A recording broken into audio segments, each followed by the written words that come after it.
يستغفر له من في السماوات ومن في الارض والحيتان في جوف الماء ان فضل العالم على العابد كفضل القمر على سائر الكواكب ان العلماء ورثة الانبياء ان الانبياء لم يورثوا دينارا ولا درهما انما ورثوا العلم فمن اخذه اخذ بحظ وافر رواه ابو داؤد في سننه پورا مجمع لب کھولے ہاتھوں کو بلند کرے حدیث کے نام پر جھوم کے بولے سبحان اللہ۔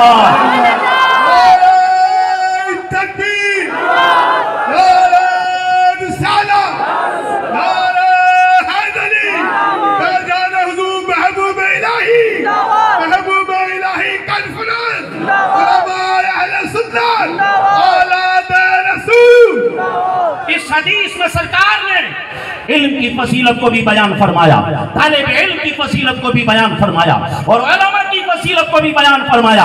عزیزان محترم، بات ہماری محبوب الہی پر چل رہی تھی تو محبوب الہی نے سمجھ لیجئے بدایوں کی سرزمین پر حضرت شیخ علاء الدین کی بارگاہ میں آپ نے حاضری دی، اور سمجھ لیجئے جو فقہ کی کتاب ہے قدوری، آپ نے اس کو مکمل کیا، آپ نے اس کو پڑھا، اور اس کے بعد بدایوں کی سرزمین پر اور بھی جو علماء کرام تھے ان سے آپ نے سمجھ لیجئے درس فقہ کو لیا، اور اس کے بعد وہاں پر آپ کی دستار بندی بھی ہوئی، اور اس کے بعد علم دین حاصل کرنے کا جو شوق تھا وہ ابھی ٹھنڈا نہ ہوا۔ ادھر 5 سال کی عمر میں والد صاحب کا وصال بھی ہو چکا ہے، ساری تربیت کی ذمہ داریاں ماں کے اوپر ہیں۔ جو لوگ کہتے ہیں نا بچے اس لیے بگڑ جاتے ہیں کیونکہ ان کے باپ کا سایہ ان کے سر سے اٹھ گیا، ایسا کہنے والے بھی حضرت زلیخا رضی اللہ تعالیٰ عنہ کی تربیت کو دیکھیے کہ آپ نے کس طریقے سے اپنے بیٹی کی تربیت فرمائی، کس طریقے سے ان کو آپ نے سمجھ لیجئے علم سے قریب کیا۔ عزیزان محترم، اور اس کے بعد حضرت محبوب الہی علیہ الرحمت والرضوان دہلی کی سرزمین پر آ جاتے ہیں، اور جب دہلی کی سرزمین پر آئے یہاں پر اس دور کے جو بڑے بڑے علماء کرام تھے حضرت شیخ کمال الدین علیہ الرحمہ ان کی بارگاہ میں حاضر ہوتے ہیں، اور مشارق الانوار جو حدیث کی کتاب ہے، امام محدود حدیث کی کتاب ہے، حضرت محبوب الہی نے حدیث کی اس کتاب کو مکمل حفظ فرما لیا۔ ارے جی لگا کر بولو، مکمل حفظ فرما لیا۔ اور اسی کے ساتھ ساتھ ایک کتاب جس کا نام ہے مقامات حریری، وہ کتاب کہ اچھے اچھے علماء اسے دیکھ کر سمجھ لیجئے ان کا سر چکرا جائے، لیکن حضرت محبوب الہی علیہ الرحمہ نے مقامات حریری کے جو 40 مقامات ہیں حضرت محبوب الہی نے ان مقامات کو بھی حفظ فرما لیا۔ یہ شان حضرت محبوب الہی کی، یہ مقام حضرت محبوب الہی کا۔ جانتے ہیں اللہ نے علم والوں کو کیسی شانیں عطا فرمائی، ان کو کیسا مقام عطا فرمایا، ان کو کیسی عزتیں رفعتیں عطا فرمائی۔ آج کے اس کی ایک جھلک آپ کے سامنے اور پیش کروں گا۔ آپ کو معلوم ہوگا حضرت سلیمان علیہ السلام نے کہا کہ ہمیں بلقیس کا تخت چاہیے۔ قال عفریت من الجن انا آتیک بہ قبل ان تقوم من مقامک۔ ایک جن کھڑا ہو گیا، کہنے لگا حضور مجھے اجازت دو، میں جاؤں گا، آؤں گا، بلقیس کا تخت اٹھا کر بھی لاؤں گا۔ یہ جو آپ کی مجلس ہے نا، اس مجلس کے برخاست ہونے سے پہلے یہ سارے کام کریں۔ تفسیروں میں ملتا ہے کہ 5 گھنٹے کے آس پاس کی ان کی مجلس لگتی۔ اس دور میں ہزاروں سال پہلے 5 گھنٹے میں 1500 کلومیٹر جانا آنا اور اس بھاری بھرکم تخت کو اٹھا کر لانا، یہ بڑی فاسٹ سروس تھی۔ لیکن سلیمان علیہ السلام نے فرمایا اُریدُ أَنْ آجَلَ بِهِ، ہمیں تو اس سے بھی جلدی چاہیے۔ ارے بلند آواز سے بولو اور جی لگا کر بولو سبحان اللہ۔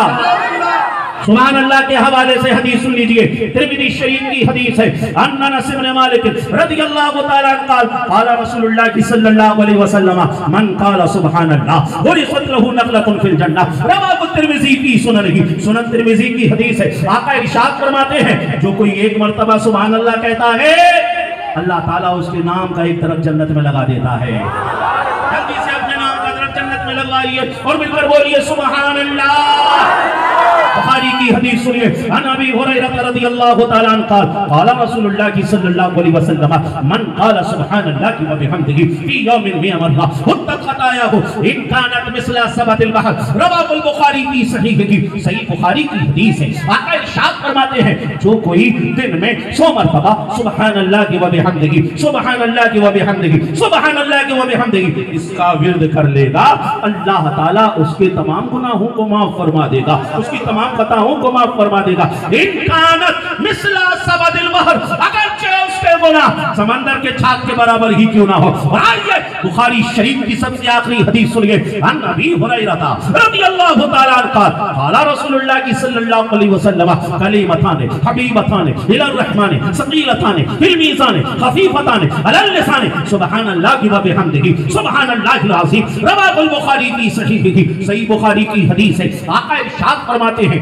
2 کلمے، ایک ہے سبحان اللہ، ایک ہے الحمدللہ، یہ دونوں کلمے اللہ کو بڑے پیارے ہیں، یہ دونوں کلمے اللہ کو بڑے پسند ہیں اور یہ دونوں کلمے زبان پر بڑے ہلکے پھلکے ہیں، زبان پر بڑے آسان ہیں، لیکن یہ دونوں کلمے میزان پر بڑے بھاری ہوں گے، ان کا وزن میزان پر تم محسوس کرتے ہوئے نظر آؤ گے۔ عزیزان محترم، جلسے جلوس کے اندر، محفلوں کے اندر، کانفرنسوں کے اندر جو آپ سے کہا جاتا ہے کہو سبحان اللہ، کہو سبحان اللہ، کہو الحمدللہ، اس لیے کہلوایا جاتا ہے جب تک جلسے میں رہے سبحان اللہ کہتے رہے، اور جب جلسے سے جائیں تب بھی سبحان اللہ الحمدللہ کہتے رہے۔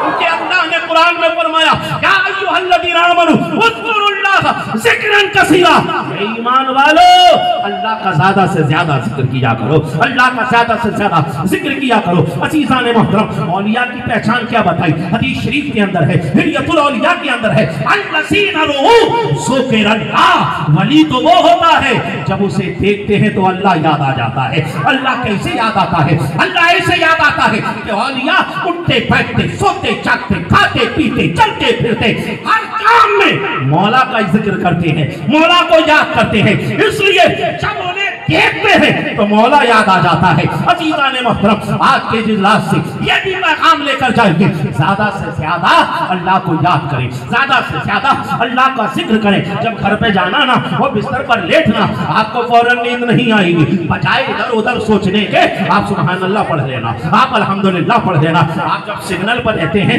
اس وقت تو آپ کوئی دوسرا کام نہیں کر سکتے ہیں نا، آپ جو ہے سگنل پر کھڑے کھڑے سبحان اللہ پڑھ دیا کرو، الحمدللہ پڑھ دیا کرو۔ بائک چلاتے ہو اس وقت کوئی کام نہیں کر سکتے، سبحان اللہ الحمدللہ پڑھ دیا کرو۔ عزیزان محترم، بستر پر پہنچو گے نیند نہیں آئے گی، سبحان اللہ پڑھ لینا، الحمدللہ پڑھ لینا، صلی اللہ علیہ وسلم، صلی اللہ علیہ وسلم، صلی اللہ علیہ وسلم، صلی اللہ علیہ وسلم، اس کا ذکر کر لینا۔ آپ کی کیفیت یہ ہونا چاہیے میں سو جاؤں یا مصطفیٰ کہتے کہتے، میں سو جاؤں یا مصطفیٰ کہتے کہتے، کھولے آنکھ صلی اللہ کہتے کہتے، نعرہ تکبیر، نعرہ